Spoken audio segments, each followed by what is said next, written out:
ఇప్పుడు మీతో మాట్లాడటం అనేది నిజంగా నాకు కూడా కొంత ఇబ్బందికరమైనటువంటి పరిస్థితే.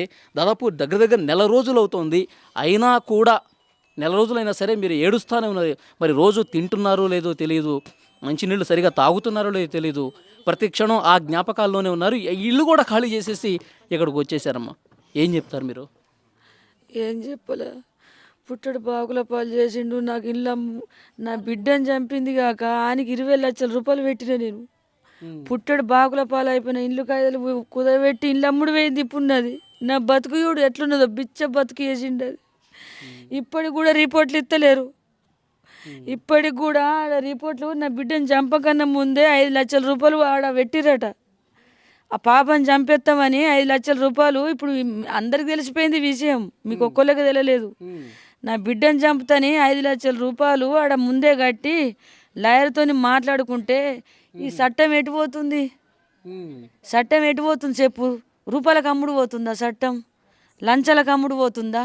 ఒగింటి బిడ్డ చచ్చిపోయిందని అంటే అది సీరియస్గా తీసుకొని ఆ రోజు ఒక అమ్మాయి చచ్చిపోయిందని అంటే ఆయన్ని చంపింది కాక కొండపోయి పోలీస్ స్టేషన్లో జైల్లో వేసి మేపుతుర్రు.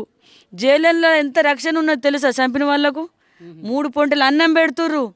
ఈడ ఎంపీ పోతాడు నరకం చూపించి ఒక అమ్మాయిని ఎంత దారుణంగా పొడిచి చంపిర్రు. నరకం ఆడ పోలీస్ స్టేషన్లో నరకం చూపించుకుంటే చంపాల, దాన్ని శిక్ష అంటారు. లేకపోతే ఇప్పుడు ఎంపీ రావు నీకు చేతికి దొరికిందా క్షణంలో చంపేయాల, దాన్ని సరైన శిక్ష అంటారు. వీళ్ళని చంపిన బిడ్డని చంపిన 4 కొండపోయి గన్లా పెట్టి మేపుతుర్రు అంటే దాన్ని ఏం శిక్ష అంటారు? దానికి అర్థం 5 లక్షల రూపాయలు ముందే మాట్లాడుకున్నాడు, లాయర్లకు ఇచ్చాడు. ఎవరు చెప్పారమ్మా? నేను పేరు చెప్పను, ఇది అబద్ధమా నిజమా మీరు తెలుసుకోర్రి. లాయర్తో మాట్లాడు ఇప్పటికి 8 లక్షల రూపాయలు ఇచ్చారట. చట్టం అమ్ముడు పోతుంది. నేను మాటలను నేను వాళ్ళని అంటలేను. వైష్ణవుని చంపక ముందే డబ్బులు ఇచ్చేసారా? చంపకన్నా ముందే డబ్బులు ఇచ్చారట. నా బిడ్డని చంపకుండా ఒక్కొక్కటి ఇప్పుడు రిపోర్ట్లు ఎందుకు రాలేవు సార్ తెలుసా మీకు?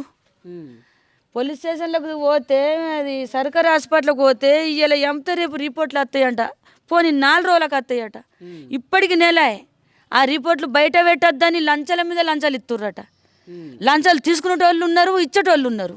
మరి చచ్చిపోయిన వాళ్ళకి సాక్ష్యాలు ఏంటి? మరి మాకు ఇప్పుడు ఏం న్యాయం ఎట్లా జరగాల?